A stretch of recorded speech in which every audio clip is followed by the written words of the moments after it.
Crime and Punishment by Fyodor Dostoevsky. Epilogue 1. Siberia. On the banks of a broad, solitary river stands a town, one of the administrative centers of Russia. In the town there is a fortress. In the fortress there is a prison. In the prison, the second-class convict Rodion Raskolnikov has been confined for 9 months. Almost a year and a half has passed since his crime. There had been little difficulty about his trial. The criminal adhered exactly, firmly, and clearly to his statement. He did not confuse nor misrepresent the facts, nor soften them in his own interest, nor omit the smallest detail.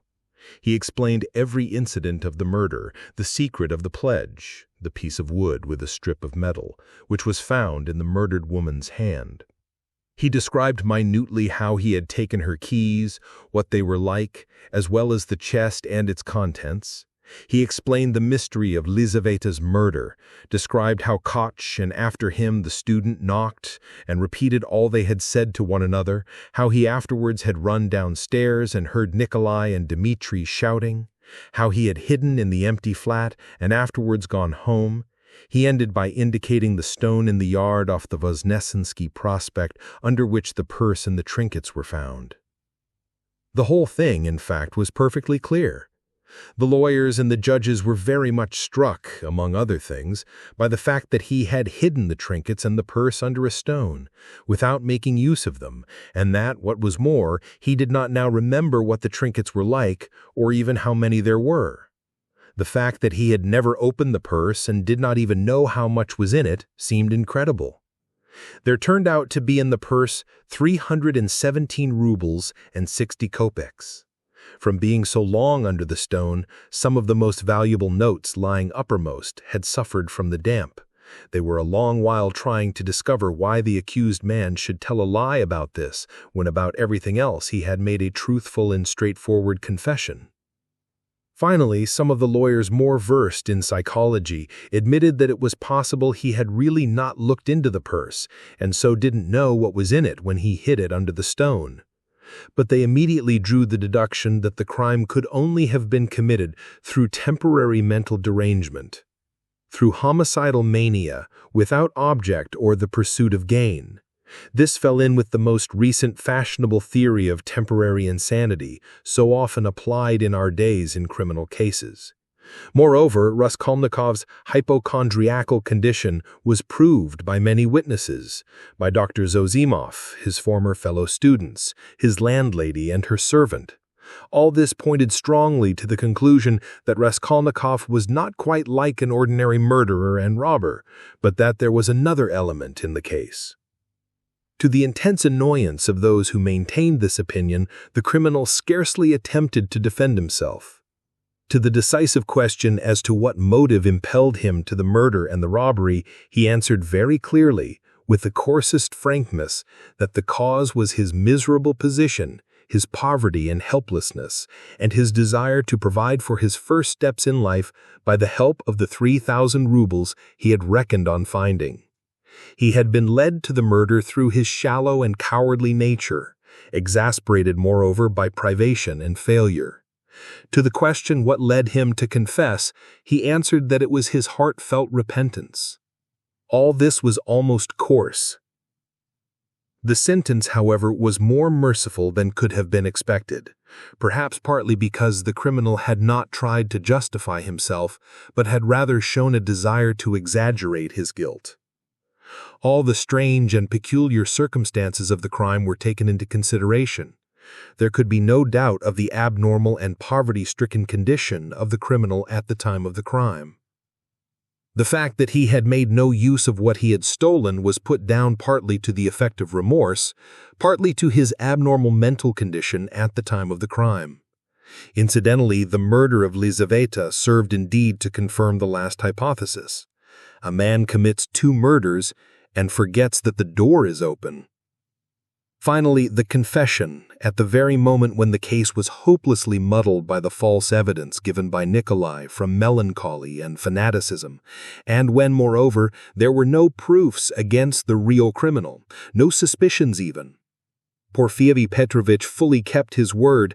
All this did much to soften the sentence. Other circumstances, too, in the prisoner's favor came out quite unexpectedly. Razumihin somehow discovered and proved that while Raskolnikov was at the university, he had helped a poor, consumptive fellow student and had spent his last penny on supporting him for 6 months. And when this student died, leaving a decrepit old father whom he had maintained almost from his 13th year, Raskolnikov had gotten the old man into a hospital and paid for his funeral when he died.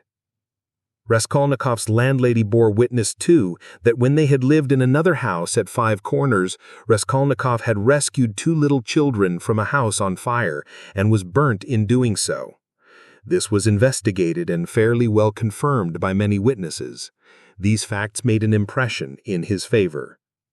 And in the end, the criminal was, in consideration of extenuating circumstances, condemned to penal servitude in the 2nd class for a term of 8 years only.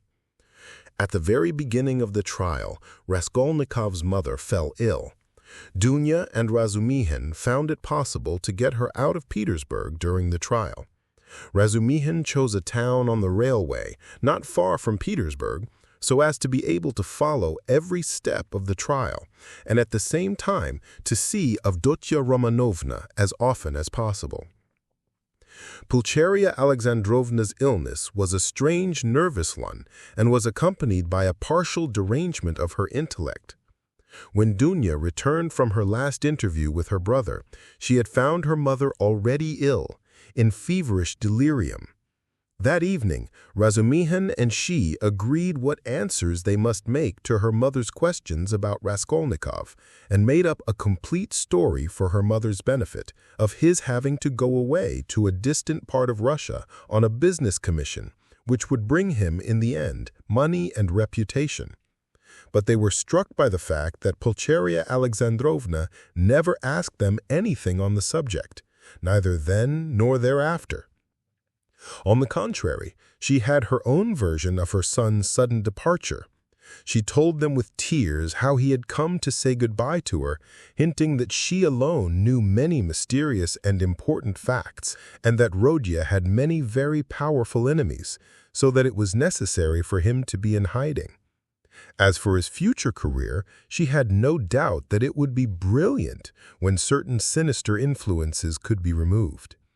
She assured Razumihin that her son would be one day a great statesman, that his article and brilliant literary talent prove it. This article she was continually reading. She even read it aloud, almost took it to bed with her, but scarcely asked where Rodya was, though the subject was obviously avoided by the others, which might have been enough to awaken her suspicions. They began to be frightened at last at Pulcheria Alexandrovna's strange silence on certain subjects. She did not, for instance, complain of getting no letters from him, though in previous years she had only lived on the hope of letters from her beloved Rodya. This was the cause of great uneasiness to Dunya. The idea occurred to her that her mother suspected that there was something terrible in her son's fate and was afraid to ask, for fear of hearing something still more awful. In any case, Dunya saw clearly that her mother was not in full possession of her faculties. It happened once or twice, however, that Pulcheria Alexandrovna gave such a turn to the conversation that it was impossible to answer her without mentioning where Rodya was, and on receiving unsatisfactory and suspicious answers, she became at once gloomy and silent, and this mood lasted for a long time. Dunya saw at last that it was hard to deceive her and came to the conclusion that it was better to be absolutely silent on certain points. But it became more and more evident that the poor mother suspected something terrible. Dunya remembered her brothers telling her that her mother had overheard her talking in her sleep on the night after her interview with Svidrigailov and before the fatal day of the confession. Had she not made out something from that? Sometimes days and even weeks of gloomy silence and tears would be succeeded by a period of hysterical animation, and the invalid would begin to talk almost incessantly of her son, of her hopes of his future. Her fancies were sometimes very strange. They humored her, pretended to agree with her. She saw perhaps that they were pretending, but she still went on talking. 5 months after Raskolnikov's confession, he was sentenced. Razumikhin and Sonia saw him in prison as often as it was possible. At last, the moment of separation came. Dunya swore to her brother that the separation should not be forever. Razumikhin did the same. Razumikhin, in his youthful ardor, had firmly resolved to lay the foundations at least of a secure livelihood during the next 3 or 4 years and saving up a certain sum to emigrate to Siberia, a country rich in every natural resource and in need of workers, active men, and capital. There they would settle in the town where Rodya was, and all together would begin a new life. They all wept at parting. Raskolnikov had been very dreamy for a few days before. He asked a great deal about his mother and was constantly anxious about her. He worried so much about her that it alarmed Dunya. When he heard about his mother's illness, he became very gloomy. With Sonia, he was particularly reserved all the time. With the help of the money left to her by Svidrigailov, Sonia had long ago made her preparations to follow the party of convicts in which he was dispatched to Siberia. Not a word passed between Raskolnikov and her on the subject, but both knew it would be so. At the final leave-taking, he smiled strangely at his sisters and Razumikhin's fervent anticipations of their happy future together when he should come out of prison.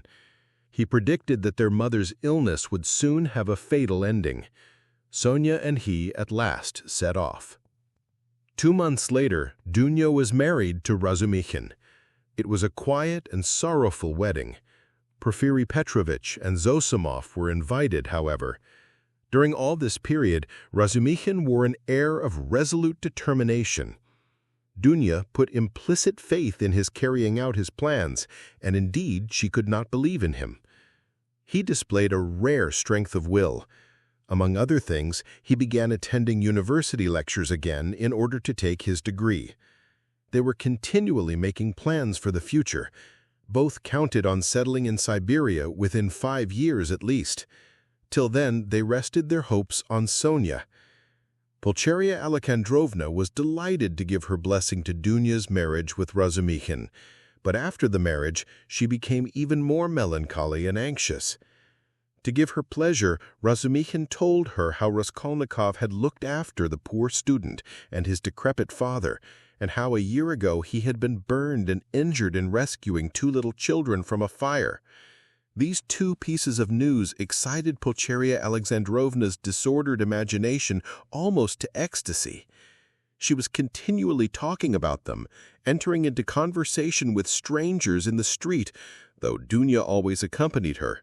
In public conveyances and shops, wherever she could capture a listener, she would begin the discourse about her son, his article, how he had helped the student, how he had been burned at the fire, and so on. Dunya did not know how to restrain her. Apart from the danger of her morbid excitement, there was the risk of someone recalling Raskolnikov's name and speaking of the recent trial. Pulcheria Alexandrovna found out the address of the mother of the 2 children her son had saved and insisted on going to see her. At last, her restlessness reached an extreme point. She would sometimes begin to cry suddenly and was often ill and feverishly delirious. One morning she declared that by her reckoning, Rodya ought to soon be home, that she remembered when he said goodbye to her, he said that they must expect him back in 9 months. She began to prepare for his coming, began to do up her room for him, to clean the furniture and wash and put up new hangings and so on. Dunya was anxious, but said nothing and helped her to arrange the room. After a fatiguing day spent in continual fantasies, in joyful daydreams and tears, Pulcheria Alexandrovna was taken ill in the night, and by morning she was feverish and delirious. It was brain fever. She died within a fortnight. In her delirium, she dropped words that showed that she knew a great deal more about her son's terrible fate than they had supposed. For a long time, Raskolnikov did not know of his mother's death, though a regular correspondence had been maintained from the time he reached Siberia. It was carried on by means of Sonia, who wrote every month to the Razumihins and received an answer with unfailing regularity. At first, they found Sonia's letters dry and unsatisfactory, but later on they came to the conclusion that the letters could not be better, for from these letters they received a complete picture of their unfortunate brother's life. Sonia's letters were full of the most matter-of-fact detail, the simplest and clearest description of all Raskolnikov's surroundings as a convict. There was no word of her own hopes, no conjecture as to the future, no description of her feelings. Instead of any attempt to interpret his state of mind and inner life, she gave the simple facts, that is, his own words, an exact account of his health, what he asked for at their interviews, what commission he gave her, and so on. All these facts she gave with extraordinary minuteness. The picture of their unhappy brother stood out at last with great clearness and precision. There could be no mistake, because nothing was given but facts. But Dunya and her husband could get little comfort out of the news, especially at first. Sonia wrote that he was constantly sullen and not ready to talk, that he scarcely seemed interested in the news she gave him from their letters, that he sometimes asked after his mother, and that when, seeing that he had guessed the truth, she told him at last of her death, she was surprised to find that he did not seem greatly affected by it, not externally at any rate. She told them that, although he seemed so wrapped up in himself, and, as it were, shut himself off from everyone, he took a very direct and simple view of his new life, that he understood his position, expected nothing better for the time, had no ill-founded hopes, as is so common in his position, and scarcely seemed surprised at anything in his surroundings, so unlike anything he had known before. She wrote that his health was satisfactory. He did his work without shirking or seeking to do more. He was almost indifferent about food, but except on Sundays and holidays, the food was so bad that at last he had been glad to accept some money from her, Sonia, to have his own tea every day. He begged her not to trouble about anything else, declaring that all this fuss about him only annoyed him. Sonia wrote further that in prison he shared the same room with the rest, that she had not seen the inside of their barracks, but concluded that they were crowded, miserable, and unhealthy, that he slept on a plank bed with a rug under him, and was unwilling to make any other arrangement, but that he lived so poorly and roughly, not from any plan or design, but simply from inattention and indifference. Sonia wrote simply that he had at first shown no interest in her visits, had almost been vexed with her indeed for coming, unwilling to talk and rude to her, but that in the end these visits had become a habit and almost a necessity for him, so that he was positively distressed when she was ill for some days and could not visit him. She used to see him on holidays at the prison gates or in the guard-room, to which he was brought for a few minutes to see her. On working days, she would go to see him at work either at the workshops, or at the brick kilns, or at the sheds on the banks of the Irtish. About herself, Sonia wrote that she had succeeded in making some acquaintances in the town, that she did sewing, and as there was scarcely a dressmaker in the town, she was looked upon as an indispensable person in many houses. But she did not mention that the authorities were, through her, interested in Raskolnikov, that his task was lightened, and so on. At last the news came. Dunya had indeed noticed signs of alarm and uneasiness in the preceding letters, that he held aloof from everyone, that his fellow prisoners did not like him, that he kept silent for days at a time and was becoming very pale. In the last letter, Sonia wrote that he had been taken very seriously ill and was in the convict ward of the hospital. He was ill a long time, but it was not the horrors of prison life, not the hard labor, the bad food, the shaven head, or the patched clothes that crushed him. What did he care for all those trials and hardships? He was even glad of the hard work. Physically exhausted, he could at least reckon on a few hours of quiet sleep. And what was the food to him? The thin cabbage soup with beetles floating in it. In the past, as a student, he had often not had even that. His clothes were warm and suited to his manner of life. He did not even feel the fetters. Was he ashamed of his shaven head and party-colored coat? Before whom? Before Sonia? Sonia was afraid of him. How could he be ashamed before her? And yet he was ashamed, even before Sonia, whom he tortured because of it with his contemptuous rough manner. But it was not his shaven head and fetters he was ashamed of. His pride had been stung to the quick. It was wounded pride that made him ill. Oh, how happy he would have been if he could have blamed himself. He could have borne anything then, even shame and disgrace. But he judged himself severely, and his exasperated conscience found no particularly terrible fault in his past except a simple blunder which might happen to anyone. He was ashamed just because he, Raskolnikov, had so hopelessly, stupidly come to grief through some decree of blind fate, and must humble himself and submit to the idiocy of a sentence, if he were anyhow to be at peace. Vague and objectless anxiety in the present, and in the future a continual sacrifice leading to nothing, that was all that lay before him. And what comfort was it to him that at the end of 8 years he would only be 32 and able to begin a new life? What had he to live for? What had he to look forward to? Why should he strive? To live in order to exist? Why, he had been ready 1,000 times before to give up existence for the sake of an idea, for a hope, even for a fancy. Mere existence had always been too little for him. He had always wanted more. Perhaps it was just because of the strength of his desires that he had thought himself a man to whom more was permissible than others. And if only fate would have sent him repentance, burning repentance that would have torn his heart and robbed him of sleep, that repentance, the awful agony of which brings visions of hanging or drowning. Oh, he would have been glad of it. Tears and agonies would at least have been life. But he did not repent of his crime. At least he might have found relief in raging at his stupidity, as he had raged at the grotesque blunders that had brought him to prison. But now, in prison, in freedom, he thought over and criticized all his actions again, and by no means found them so blundering and so grotesque as they had seemed at the fatal time. In what way, he asked himself, was my theory stupider than others that have swarmed and clashed from the beginning of the world? One is only to look at the thing quite independently, broadly, and uninfluenced by commonplace ideas, and my idea will by no means seem so strange.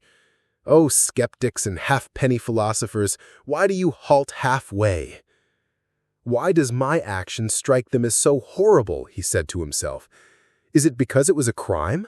What is meant by crime? My conscience is at rest. Of course it was a legal crime. Of course the letter of the law was broken and blood was shed. Well, punish me for the letter of the law. And that's enough.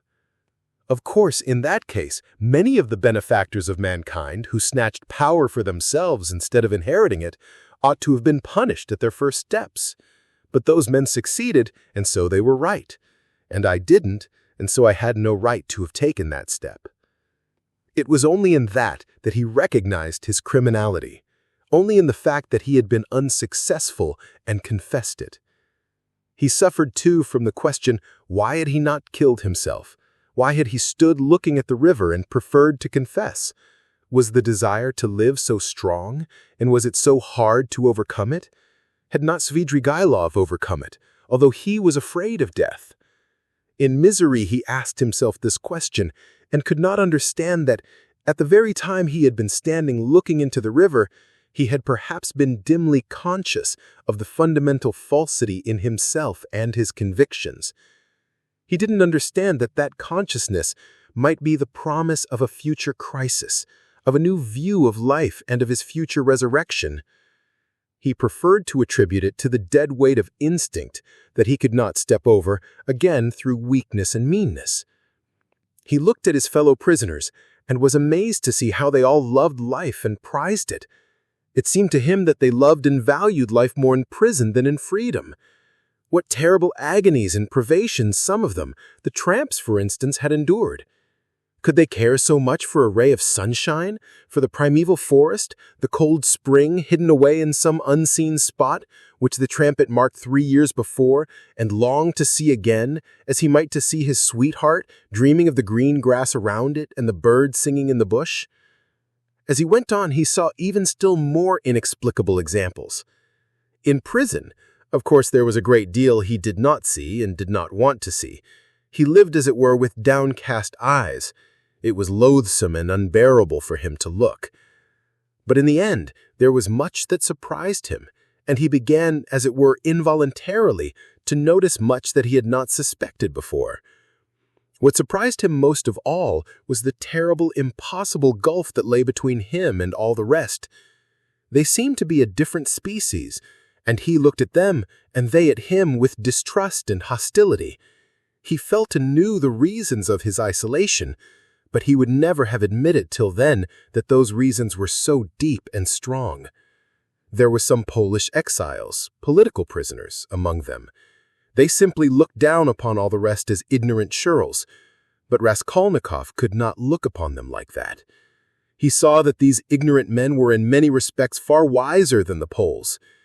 There were some Russians who were just as contemptuous, a former officer and 2 seminarists. Raskolnikov saw their mistake as clearly. He was disliked and avoided by everyone. They even began to hate him at last. Why, he could not tell. Men who had been far more guilty despised and laughed at his crime. "You're a gentleman," they used to say. "You shouldn't hack about with an axe. That's not a gentleman's work." The second week in Lent, his turn came to take the sacrament with his gang. He went to church and prayed with the others. A quarrel broke out one day. He did not know how. All fell on him at once in a fury. "You're an infidel. You don't believe in God," they shouted. "You ought to be killed." He had never talked to them about God, nor his belief, but they wanted to kill him as an infidel. He said nothing. One of the prisoners rushed at him in a perfect frenzy. Raskolnikov awaited him calmly and silently. His eyebrows did not quiver. His face did not flinch. The guard succeeded in intervening between him and his assailant, or there would have been bloodshed. There was another question he could not decide. Why were they all so fond of Sonia? She did not try to win their favor. She rarely met them. Sometimes only she came to see him at work for a moment. And yet everybody knew her. They knew that she had come out to follow him, knew how and where she lived. She never gave them money, did them no particular services. Only once at Christmas she sent them all presents of pies and rolls. But by degrees, closer relations sprang up between them and Sonia. She would write and post letters for them to their relations. Relations of the prisoners who visited the town, at their instructions, left with Sonia presents and money for them. Their wives and sweethearts knew her and used to visit her. And when she visited Raskolnikov at work or met a party of the prisoners on the road, they all took off their hats to her. "Little Mother Sofia Semyonovna, you are our dear, good little mother," coarse-branded criminals said to that frail little creature. She would smile and bow to them, and everyone was delighted when she smiled. They even admired her gait and turned round to watch her walking. They admired her, too, for being so little, and in fact did not know what to admire her most for. They even came to her for help in their illnesses. He was in the hospital from the middle of Lent till after Easter. When he was better, he remembered the dreams he had had while he was feverish and delirious. He dreamt that the whole world was condemned to a terrible, new, strange plague that had come to Europe from the depths of Asia. All were to be destroyed except a very few chosen. Some new sorts of microbes were attacking the bodies of men, but these microbes were endowed with intelligence and will. Men attacked by them became at once mad and furious. But never had men considered themselves so intellectual and so completely in possession of the truth as these sufferers. Never had they considered their decisions, their scientific conclusions, their moral convictions so infallible. Whole villages, whole towns and peoples went mad from the infection. All were excited and did not understand one another. Each thought that he alone had the truth, and was wretched looking at the others, beat himself on the breast, wept, and wrung his hands. They did not know how to judge, and could not agree what to consider evil and what good. They did not know whom to blame, whom to justify. Men killed each other in a sort of senseless spite. They gathered together in armies against one another, but even on the march the armies would begin attacking each other. The ranks would be broken, and the soldiers would fall on each other, stabbing and cutting, biting and devouring each other. The alarm bell was ringing all day long in the towns. Men rushed together, but why they were summoned and who was summoning them no one knew. The most ordinary trades were abandoned because everyone proposed his own ideas, his own improvements, and they could not agree. The land, too, was abandoned. Men met in groups, agreed on something, swore to keep together, but at once began on something quite different from what they had proposed. They accused one another, fought and killed each other. There were conflagrations and famine. All men and all things were involved in destruction. The plague spread and moved further and further. Only a few men could be saved in the whole world. They were a pure, chosen people, destined to found a new race and a new life, to renew and purify the earth. But no one had seen these men. No one had heard their words and their voices. Raskolnikov was worried that this senseless dream haunted his memory so miserably. The impression of this feverish delirium persisted so long. The second week after Easter had come. There were warm, bright spring days. In the prison ward, the grating windows under which the sentinel paced were opened. Sonia had only been able to visit him twice during his illness. Each time she had to obtain permission, and it was difficult. But she often used to come to the hospital yard, especially in the evening, sometimes only to stand a minute and look up at the windows of the ward. One evening, when he was almost well again, Raskolnikov fell asleep. On waking, he chanced to go to the window and at once saw Sonia in the distance at the hospital gate. She seemed to be waiting for someone. Something stabbed him to the heart at that minute. He shuddered and moved away from the window. Next day Sonia did not come, nor the day after, and he noticed that he was expecting her uneasily. At last he was discharged. On reaching the prison, he learned from the convicts that Sofya Semyonovna was lying ill at home and was unable to go out. He was very uneasy and sent to inquire after her.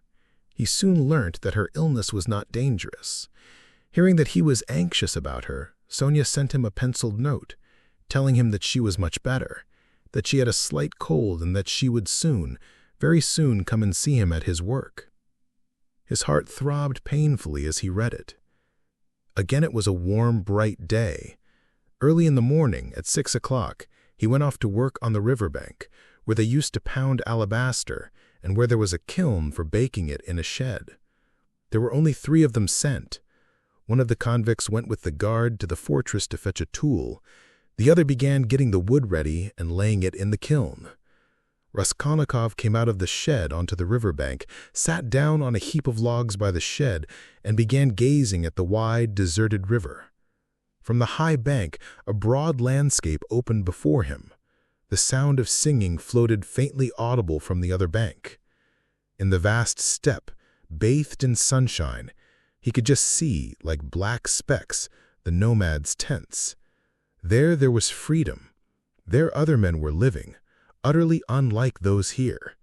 Their time itself seemed to stand still, as though the age of Abraham and his flocks had not passed. Raskolnikov sat gazing. His thoughts passed into daydreams, into contemplation. He thought of nothing, but a vague restlessness excited and troubled him. Suddenly, he found Sonia beside him.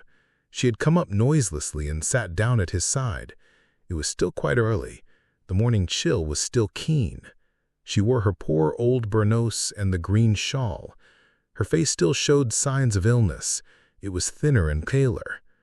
She gave him a joyful smile of welcome, but held out her hand with her usual timidity. She was always timid of holding out her hand to him, and sometimes did not offer it at all, as though afraid he would repel it. He always took her hand as though with repugnance, always seemed vexed to meet her, and was sometimes obstinately silent throughout her visit. Sometimes she trembled before him, and went away deeply grieved. But now their hands did not part. He stole a rapid glance at her and dropped his eyes on the ground without speaking. They were alone. No one had seen them. The guard had turned away for the time. How it happened he did not know, but all at once something seemed to seize him and fling him at her feet. He wept and threw his arms round her knees. For the first instant she was terribly frightened and she turned pale. She jumped up and looked at him trembling. But at the same moment she understood, and a light of infinite happiness came into her eyes. She knew and had no doubt that he loved her beyond everything, and that at last the moment had come. They wanted to speak but could not. Tears stood in their eyes. They were both pale and thin, but those sick, pale faces were bright with the dawn of a new future, of a full resurrection into a new life. They were renewed by love. The heart of each held infinite sources of life for the heart of the other. They resolved to wait and be patient. They had another 7 years to wait, and what terrible suffering and what infinite happiness before them. But he had risen again, and he knew it, and felt it in all his being, while she only lived in his life. On the evening of the same day, when the barracks were locked, Raskolnikov lay on his plank bed and thought of her. He had even fancied that day that all the convicts who had been his enemies looked at him differently. He had even entered into talk with them, and they answered him in a friendly way. He remembered that now, and thought it was bound to be so. Wasn't everything now bound to be changed? He thought of her. He remembered how continually he had tormented her and wounded her heart. He remembered her pale and thin little face. But these recollections scarcely troubled him now. He knew with what infinite love he would now repay all her sufferings. And what were all the agonies of the past? Everything, even his crime, his sentence and imprisonment, seemed to him now, in the first rush of feeling, an external, strange fact with which he had no concern.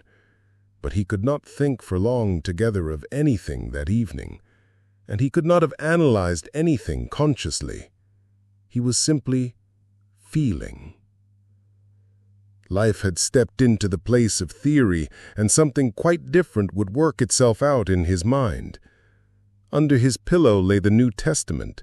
He took it up mechanically. The book belonged to Sonia.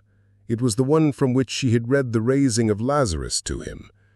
At first he was afraid that she would worry him about religion, would talk about the gospel and pester him with books. But to his great surprise, she had not once approached the subject and had not even offered him the Testament. He had asked her for it himself not long before his illness, and she brought him the book without a word. Till now, he had not opened it. He did not open it now, but one thought passed through his mind. Can her convictions not be mine now? Her feelings, her aspirations at least? She too had been greatly agitated that day, and at night she was taken ill again. But she was so happy, and so unexpectedly happy, that she was almost frightened of her happiness. 7 years. Only 7 years. At the beginning of their happiness, at some moments, they were both ready to look on those 7 years as though they were 7 days. He did not know that the new life would not be given him for nothing, that he would have to pay dearly for it, that it would cost him great striving, great suffering. But that is the beginning of a new story, the story of the gradual renewal of a man, the story of his gradual regeneration, of his passing from one world into another, of his initiation into a new unknown life. That might be the subject of a new story, but our present story is ended.